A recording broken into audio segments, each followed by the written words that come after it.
Hello everyone, इस video में मैं जुलाई महीने के टॉप 25 साइंस टेक से रिलेटेड क्वेश्चंस यानी 25 टॉपिक्स को डिटेल में डिस्कस करने जा रहा हूं। ये सभी क्वेश्चंस जो स्टैंडर्ड न्यूज़पेपर्स हैं जैसे Indian express, the Hindu, Hindustan times, times of India और इंटरनेशनल जो न्यूज़पेपर्स हैं उनके वेबसाइट्स जैसे कि New York times, Washington post, the economist, the nature जो मैगजीन आती है, पत्रिका आती है, इन सब के वेबसाइट्स पे छपे आर्टिकल से ये सब क्वेश्चंस एक्सट्रैक्ट किए गए हैं। ये सभी क्वेश्चंस आने वाले यूपीएससी एंड स्टेट पीएससी जैसे बीपीएससी, यूपीपीसीएस एग्ज़ाम्स के लिए बहुत ही ज़्यादा बेनिफिशियल साबित होने वाले हैं। तो चलिए शुरू करते हैं। क्वेश्चन नंबर 1 है कि सूर्या मॉडल के संदर्भ में निम्नलिखित कथनों पर विचार कीजिए। यह नासा और आईबीएम द्वारा संयुक्त रूप से विकसित एक आर्टिफिशियल इंटेलिजेंस मॉडल है। बिल्कुल सही है। यह मतलब सूर्या मॉडल जो है नासा और आईबीएम द्वारा संयुक्त रूप से विकसित एक आर्टिफिशियल इंटेलिजेंस मॉडल है। सेकंड है, इसका प्राथमिक उद्देश्य महासागरों की धाराओं, ओशियन करेंट्स का सटीक पूर्वानुमान लगाना है। नहीं, ये गलत है। यह मॉडल सूर्य के 9 वर्षों से अधिक के डेटा का विश्लेषण करके सौर तूफानों, सोलर फ्लेयर्स और कोरोनल मास इजेक्शन का पूर्वानुमान लगाता है, समुद्री धाराओं का नहीं। तो इसलिए ये सेकंड स्टेटमेंट गलत है। यह सौर ज्वालाओं यानी सोलर फ्लेयर्स और कोरोनल मास इजेक्शन के शुरुआती संकेतों का पता लगाने के लिए 9 से अधिक वर्षों के डेटा का उपयोग करता है। तो ये सही है, यानी इसमें से 1 और 3 सही है। 1 और 3 सी ऑप्शन सही होगा। नेक्स्ट क्वेश्चन है primary amoebic meningoencephalitis. Primary amoebic meningoencephalitis जो हाल ही में समाचारों में था के संदर्भ में निम्नलिखित कथनों पर विचार कीजिए। यह नागलेरिया फॉलर नामक प्रोटोजोआ अमीबा के कारण होने वाला मस्तिष्क का एक दुर्लभ और घातक संक्रमण है। बिल्कुल सही है, ये स्टेटमेंट सही है। किससे होता है यह? नेगलेरिया फॉलेरी नाम के एक प्रोटोजोआ से होता है और यह मस्तिष्क को खाने वाला एक ये अमीबा है। यह जीव आमतौर पर गर्म मीठे पानी यानी वार्म फ्रेश वाटर और मिट्टी में पाया जाता है। तो इसमें से ये बिल्कुल सही है, सेकंड स्टेटमेंट। यह मुख्य रूप से नाक के माध्यम से मानव शरीर में प्रवेश करता है। बिल्कुल सही है, तीनों ही स्टेटमेंट सही है। कहने का मतलब ये रहा कि मेनिंगो इंसेफ्लाइटिस मस्तिष्क का एक बहुत ही दुर्लभ लेकिन लगभग 95% से अधिक घातक संक्रमण है। यह निगलेरिया फॉलेरी यानी मस्तिष्क खाने वाला अमीबा के कारण होता है, जो मुख्य रूप से गर्म मीठे पानी और स्विमिंग पूल आदि में पाया जाता है और तैरते समय नाक के जरिए शरीर में प्रवेश करता है। इसलिए हम देखें तो ये तीनों ही स्टेटमेंट सही है। तो सभी 3 उपयुक्त में से कितने सही है? तो सभी तीनों स्टेटमेंट सही है।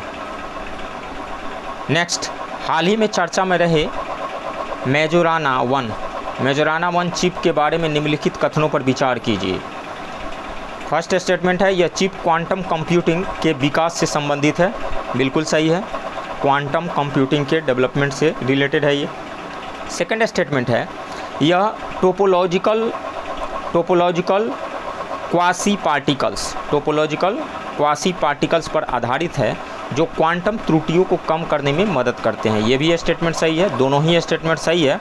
तो इसमें से सी हो जाएगा, 1 और 2 दोनों। नेक्स्ट क्वेश्चन है स्मॉल मॉड्यूलर रिएक्टर्स SMRs के संबंध में निम्नलिखित कथनों पर विचार कीजिए। SMR की विद्युत उत्पादन क्षमता पारंपरिक परमाणु ऊर्जा संयंत्रों की तुलना में काफ़ी कम, लगभग 300 मेगावाट प्रति यूनिट तक होती है। यह स्टेटमेंट सही है। इसमें छोटे लेवल पे एनर्जी का प्रोडक्शन होता है, यानी इलेक्ट्रिकल एनर्जी का। इन्हें कारखानों में निर्मित किया जा सकता है और फिर स्थापित करने के लिए स्थल पर ले जाया जा सकता है। बिल्कुल सही है, ये स्टेटमेंट छोटे लेवल का होते हैं, एक जगह से दूसरी जगह इसको शिफ्ट किया जा सकता है। इन्हें स्थापित करने के लिए पारंपरिक परमाणु रिएक्टरों की तुलना में बहुत कम भूमि और पानी की आवश्यकता होती है। ये भी स्टेटमेंट सही है। तो तीनों ही स्टेटमेंट सही है। सभी 3 राइट ऑप्शन सी होगा। मोनोक्लोनल एंटीबॉडीज के संदर्भ में निम्नलिखित कथनों पर विचार कीजिए। ये प्रयोगशाला में निर्मित ऐसे प्रोटीन हैं जो शरीर की प्रतिरक्षा प्रणाली के प्राकृतिक एंटीबॉडी की नकल करते हैं। बिल्कुल सही है। ये क्या है? एक प्रोटीन ही है, ये प्रयोगशाला में निर्मित एक प्रोटीन है। इन्हें विशिष्ट एंटीजन को लक्षित करने के लिए डिज़ाइन किया गया है। बिल्कुल सही है ये स्टेटमेंट। स्पेशल एंटीजन को टारगेट करने के लिए इसको डिज़ाइन किया गया है। इनका उपयोग केवल कैंसर के इलाज में, केवल कैंसर के इलाज में किया जा सकता है, संक्रामक वायरल बीमारियों में नहीं, केवल कैंसर के लिए नहीं। ये निपा वायरस से जो बीमारी होती है उसमें भी इसका यूज किया जा सकता है। कोविड-19 जैसे अन्य संबंधित संक्रामक बीमारियों में भी इसका यूज किया जा सकता है। तो थर्ड स्टेटमेंट गलत है, केवल 1 और 2 सही है। केवल 1 और 2 राइट ऑप्शन ए होगा। नेक्स्ट, हाल ही में समाचारों में रहे CL-20 HMX और LLM-105 क्या है? नए खोजे गए क्षुद्रग्रह यानी एस्ट्रॉयड है? नहीं। सैन्य हथियारों में इस्तेमाल होने वाले उच्च ऊर्जा विस्फोटक यानी हाई एनर्जी एक्सप्लोसिव है। थर्ड में अगली पीढ़ी के पर्यावरण अनुकूलन शीतलक रेफ्रिजरेटर है, ये गलत है। रॉकेट अंतरिक्ष रॉकेट के लिए प्रयुक्त क्रायोजेनिक ईंधन है, ये भी गलत है। सैन्य हथियारों में इस्तेमाल होने वाले उच्च ऊर्जा विस्फोटक यानी हाई एनर्जी एक्सप्लोसिव है। बी स्टेटमेंट यहाँ पे सही है। CL-20 HMX और LLM-105 अंतर्राष्ट्रीय रक्षा समाचारों में चर्चित रसायन है ये, जिनका उपयोग उन्नत सैन्य हथियारों, वारहेड्स और मिसाइलों में शक्तिशाली और उच्च ऊर्जा विस्फोटकों के रूप में किया जाता है। तो बी ऑप्शन यहाँ से सही है। नेक्स्ट क्वेश्चन, जीन थेरेपी में प्रयुक्त CRISPR Cas9 तकनीक के संदर्भ में निम्नलिखित कथनों पर विचार कीजिए। Cas9 एक आणविक कैंची यानी मॉलिक्यूलर सीजर के रूप में कार्य करने वाला प्रोटीन है जो DNA को विशिष्ट स्थानों पर काटता है। बिल्कुल ये कैंची के जैसा ही काम करता है, काटने वाला है। जीन एडिटिंग में ये काम आता है। सेकंड में है गाइड RNA, gRNA उस विशिष्ट DNA अनुक्रम की पहचान करता है जिसे बदला जाना है। बिल्कुल सही है, ये स्टेटमेंट सही है। इसका उपयोग केवल पौधों के जीनोम संपादन यानी जीनोम एडिटिंग के लिए किया जा सकता है, नहीं मानव कोशिकाओं में नहीं। बिल्कुल गलत है। पौधों के लिए भी, प्लांट्स के जीन को एडिट किया जा सकता है, ह्यूमन के जीन को यानी प्लांट एंड एनिमल्स दोनों ही के जीन को एडिट किया जा सकता है इसके हेल्प से। तो थर्ड स्टेटमेंट गलत है, केवल 1 और 2 सही है। राइट ऑप्शन ए होगा। एनिमल स्टेम सेल बायोबैंक के संदर्भ में निम्नलिखित कथनों पर विचार कीजिए।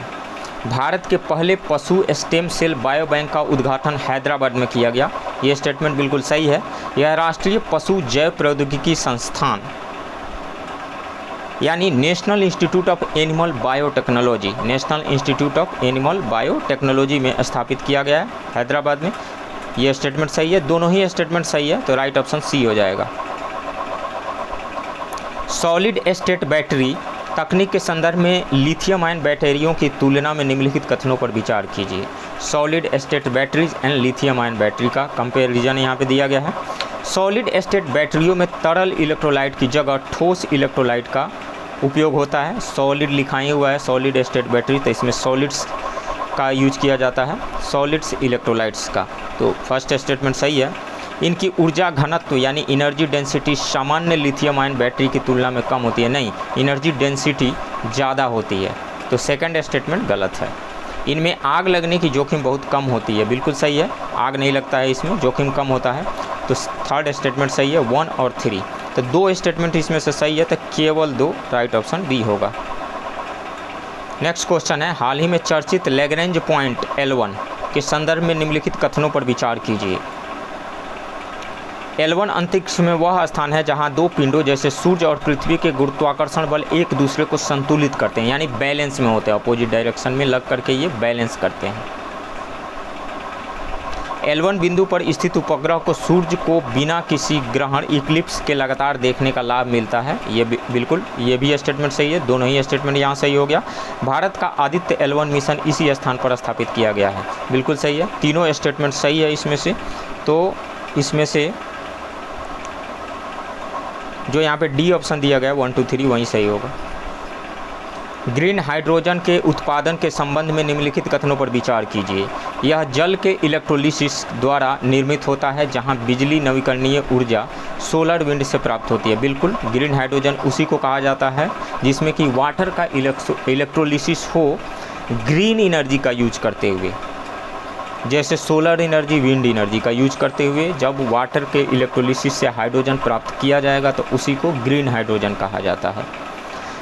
इसके उत्पादन की प्रक्रिया में कोई उप उत्पाद बाई प्रोडक्ट के रूप में कार्बन डाइऑक्साइड उत्सर्जित नहीं होती है। बिल्कुल, इसमें हाइड्रोजन और ऑक्सीजन प्रोड्यूस होता है, हाइड्रोजन और प्लस ऑक्सीजन जब वाटर को का इलेक्ट्रोलिसिस किया जाता है तो बाई प्रोडक्ट के रूप में कार्बन डाइऑक्साइड नहीं निकलती है यहाँ से। तो ये भी स्टेटमेंट सही है। भूरे हाइड्रोजन ब्राउन हाइड्रोजन की तुलना में इसकी उत्पादन लागत कम होती है। नहीं, ब्राउन हाइड्रोजन की तुलना में इसकी उत्पादन लागत ज़्यादा होती है, तो इसलिए ये स्टेटमेंट गलत है। 1 और 2 सही है, तो केवल 2 राइट ऑप्शन बी होगा। 6G टेक्नोलॉजी के संभावित उपयोगों एवं विशेषताओं के संदर्भ में निम्नलिखित पर विचार कीजिए। फर्स्ट स्टेटमेंट है, यह 5G की तुलना में टेराहर्ट्ज आवृत्ति बैंड का उपयोग करेगी। बिल्कुल सही है, इसमें जो फ्रीक्वेंसी का यूज होगा वो टेराहर्ट्ज में होगा। 6G तकनीक में लेटेंसी माइक्रो सेकंड्स स्तर तक घटने की उम्मीद है। बिल्कुल, लेटेंसी घट करके माइक्रो सेकंड्स में आ जाएगी, ये भी सही है। ये होलोग्राफिक संचार यानी होलोग्राफिक कम्युनिकेशन और मानव मशीन इंटरफेस को सुगम बनाएगी। बिल्कुल सही है। 6G तकनीक 5G की तुलना में टेराहर्ट्ज का यूज़ तो करेगी ही करेगी, इससे डेटा ट्रांसफ़र बहुत ही फास्ट हो जाएगा, लेटेंसी माइक्रो सेकंड तक कम हो जाएगी और यह 3D होलोग्राफिक संचार को सक्षम बनाएगी। अभी क्या है, प्लेन वीडियो कॉल होता है, उसमें 3D वीडियो कॉल होगा। बिल्कुल, तो इसमें से तीनों ही स्टेटमेंट सही है, 1 2 3। डार्क वेब के संदर्भ में निम्नलिखित कथनों पर विचार कीजिए। इसे गूगल या बिंग जैसे मानक खोज इंजनों सर्च इंजिन्स द्वारा इंडेक्स नहीं किया जाता है। ये स्टेटमेंट बिल्कुल सही है, फर्स्ट स्टेटमेंट सही है। इस तक पहुंचने के लिए केवल विशेष सॉफ्टवेयर जैसे टॉर यानी द ओनियन राउटर की आवश्यकता होती है। यह भी स्टेटमेंट बिल्कुल सही है। डार्क वेब पर सभी गतिविधियां स्वतः ही अवैध मानी जाती है। ये बिल्कुल गलत है, सभी गतिविधियां अवैध नहीं मानी जाती है। देखिए, इस पर अवैध गतिविधियां होती है डार्क वेब पे, लेकिन प्राइवेसी शोधकर्ताओं और पत्रकारों द्वारा इसका उपयोग वैध उद्देश्यों के लिए भी किया जाता है, इसलिए डार्क वेब की सभी गतिविधियां स्वतः अवैध नहीं होती है। तो थर्ड स्टेटमेंट गलत है, 1 और 2 सही है, तो 1 और 2 राइट ऑप्शन ए होगा। नासा के जेम्स वेब स्पेस टेलीस्कोप के बारे में निम्नलिखित कथनों पर विचार कीजिए। यह मुख्य रूप से पराबैंगनी यानी अल्ट्रावायलेट प्रकाश स्पेक्ट्रम में काम करता है। अल्ट्रावायलेट नहीं, ये इंफ्रारेड में काम करता है, इंफ्रारेड। तो ये स्टेटमेंट गलत है। यह हबल टेलीस्कोप का उत्तराधिकारी है और इसे सूर्य पृथ्वी L2 लैग्रेंज बिंदु पर तैनात किया गया है। बिल्कुल सही है, L2 पे तैनात किया गया है। इसमें एक विशाल सुनहरी गोल्ड कोटेड प्राथमिक दर्पण की संरचना है। बिल्कुल सही है। तो इसमें से स्टेटमेंट 2 और 3 सही है, केवल 2 और 3 राइट ऑप्शन बी होगा। रोगाणु रोधी प्रतिरोध यानी एंटी माइक्रोबियल रेसिस्टेंस के संदर्भ में निम्नलिखित कथनों पर विचार कीजिए। एंटी माइक्रोबियल रेसिस्टेंस तब होता है जब जीवाणु, विषाणु, कवक और परजीवी समय के साथ बदलते हैं और दवाओं के प्रति प्रतिक्रिया नहीं देते हैं। तो ये स्टेटमेंट बिल्कुल सही है। धीरे धीरे जो बैक्टीरिया, फंगस, वायरस ये प्रतिरोध विकसित कर लेते हैं और जो भी एंटीबायोटिक का यूज किया जाता है वो इन पे काम, या जो भी मेडिसिन का यूज किया जाता है वो अच्छे से काम नहीं कर पाता है, यानी छोटी छोटी बीमारियां भी ठीक नहीं हो पाती है आसानी से। सेकंड स्टेटमेंट है, एंटीबायोटिक्स का अत्यधिक उपयोग और पशुधन लाइव स्टॉक में इनका दुरुपयोग एंटी माइक्रोबियल रेसिस्टेंस का एक प्रमुख कारण है। ये स्टेटमेंट सही है, दोनों ही स्टेटमेंट यहाँ पे सही है। WHO ने एंटी माइक्रोबियल रेसिस्टेंस को वैश्विक स्वास्थ्य के लिए शीर्ष 10 खतरों में से एक घोषित किया है। ये भी स्टेटमेंट सही है, तीनों ही स्टेटमेंट सही है, तो सभी 3 राइट ऑप्शन सी होगा। नेक्स्ट क्वेश्चन है, ग्राफीन के संदर्भ में निम्नलिखित कथनों पर विचार कीजिए। यह कार्बन का एक द्विआयामी यानी 2 डायमेंशनल अपरूप यानी एलोट्रॉप है। बिल्कुल सही है, 2 डायमेंशनल ये एलोट्रॉप है कार्बन का। यह तांबे से अधिक विद्युत चालकता और स्टील से कई गुना अधिक मजबूती प्रदर्शित करता है। बिल्कुल, इसके बहुत ही थिन शीट्स बनाए जा सकते हैं, इसके मोबाइल के डिस्प्ले बनाए जा सकते हैं जो फोल्डेबल होगा, मुड़ जाएगा बिल्कुल, कागज़ के टुकड़ों की तरह, कपड़े की तरह, या बिल्कुल मोड़ करके पॉकेट में रखा जा सकता है, ऐसा इससे डिस्प्ले डिज़ाइन किया जा सकता है। तो सेकंड स्टेटमेंट सही है। या पूरी तरह से अपारदर्शी यानी ओपेक होता है, नहीं, ये बिल्कुल ट्रांसपेरेंट होता है। तो थर्ड स्टेटमेंट गलत है, केवल 1 और 2, राइट ऑप्शन सी ए होगा। आरएनए हस्तक्षेप यानी आरएनए इंटरफेरेंस तकनीक के अनुप्रयोग के संबंध में निम्नलिखित कथनों पर विचार कीजिए। इसका उपयोग पौधों में कीट प्रतिरोधी किस्मों के निर्माण के लिए किया जाता है, यह स्टेटमेंट सही है। इस तकनीक का उपयोग पेस्ट रेसिस्टेंट फसलें बनाने और जीन साइलेंसिंग में होता है। इसका उपयोग विशिष्ट आनुवंशिक रोगों में जीन को मौन यानी साइलेंस करने में किया जा सकता है, बिल्कुल सही है, दोनों स्टेटमेंट सही है।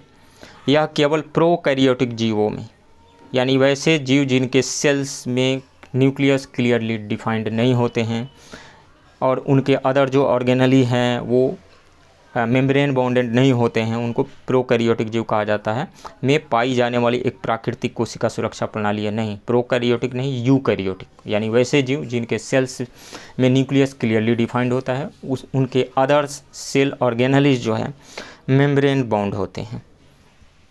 तो यह स्टेटमेंट गलत है, केवल 1 और 2 सही है, राइट ऑप्शन ए होगा। डीप लर्निंग के संदर्भ में निम्नलिखित कथनों पर विचार कीजिए। डीप लर्निंग मशीन लर्निंग का ही एक उपसमुच्चय यानी सबसेट है, बिल्कुल सही है। यह मानव मस्तिष्क की संरचना से प्रेरित कृत्रिम तंत्रिका नेटवर्क यानी आर्टिफिशियल न्यूरल नेटवर्क पर आधारित है, बिल्कुल सही है। यह आर्टिफिशियल न्यूरल नेटवर्क पर आधारित है। इसे प्रभावी ढंग से काम करने के लिए किसी भी डेटा की आवश्यकता नहीं होती है, नहीं, फास्ट डेटा की आवश्यकता होती है। डीप लर्निंग मशीन लर्निंग का ही एक हिस्सा है जो न्यूरल नेटवर्क पर काम करता है। इसे प्रशिक्षित होने के लिए अत्यधिक मात्रा में डेटा की आवश्यकता होती है, फास्ट डेटा की आवश्यकता होती है। तो ये गलत है, केवल 1 और 2 सही है, राइट ऑप्शन ए होगा। नाविक यानी नेविगेशन विथ इंडियन कॉन्स्टेलेशन के संदर्भ में निम्नलिखित कथनों पर विचार कीजिए। यह इसरो द्वारा विकसित एक स्वतंत्र क्षेत्रीय उपग्रह नेविगेशन प्रणाली है, बिल्कुल सही है यह स्टेटमेंट। इनमें कुल 7 उपग्रहों का नक्षत्र यानी कॉन्स्टेलेशन शामिल किया गया है, बिल्कुल इसमें 7 उपग्रह हैं, 7 सैटेलाइट्स हैं। यह संपूर्ण वैश्विक यानी ग्लोबल कवरेज प्रदान करता है, नहीं, ये क्षेत्रीय कवरेज प्रदान करता है, ठीक उसी तरह जैसे अमेरिका की, नहीं, जीपीएस तो ग्लोबल पोजिशनिंग सिस्टम है, ये ग्लोबल नहीं है, क्षेत्रीय है। ये लगभग 1500 किलोमीटर तक का कवरेज देता है।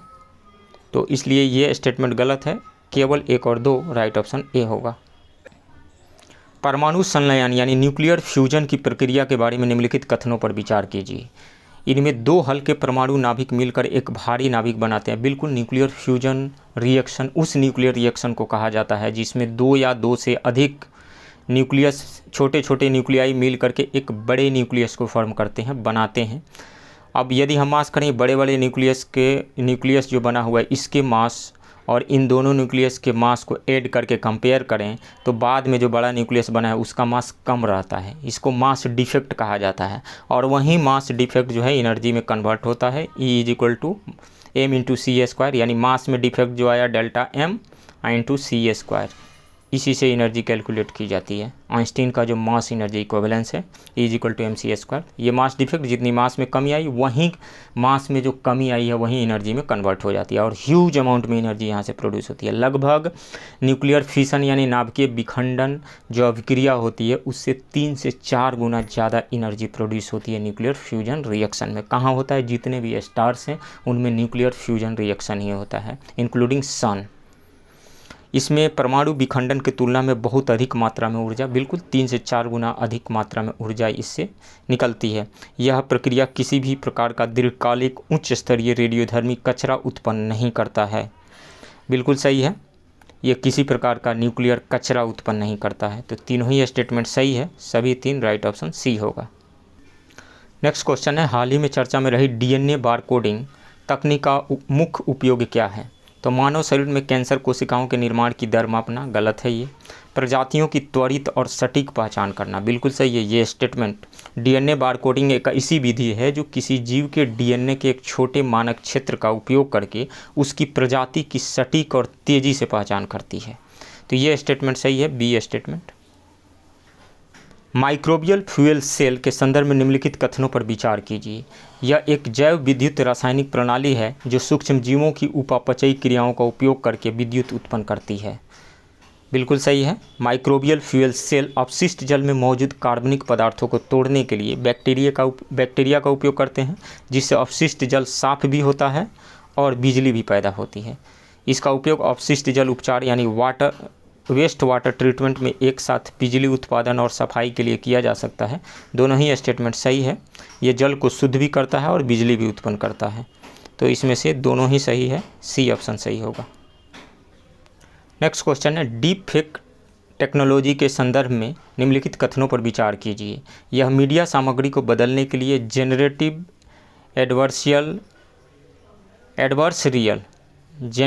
एडवर्स रियल नेटवर्क GANS का उपयोग करती है।